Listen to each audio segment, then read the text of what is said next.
محدش هيعيش حياتك غيرك، محدش هيتعب بدالك، محدش هيتحمل نتيجة قراراتك غيرك، ومحدش هيقعد مع نفسك طول عمرك غيرك. علاقتك مع نفسك هي أطول وأقدم علاقة أنت دخلتها وهتفضل مستمرة معاك. أنت من يوم ما اتولدت وأنت مع نفسك لحد ما تموت وما بعد الموت كمان.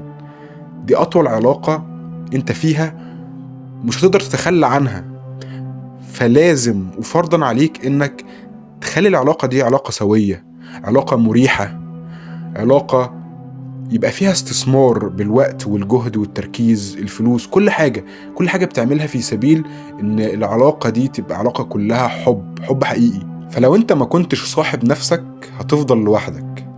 اتصاحب على نفسك وافهم نفسك وسامح نفسك، ولكن في نفس الوقت طور نفسك، اقبل نفسك، ولكن ما ترضاش تفضل زي ما انت في نفس مكانك.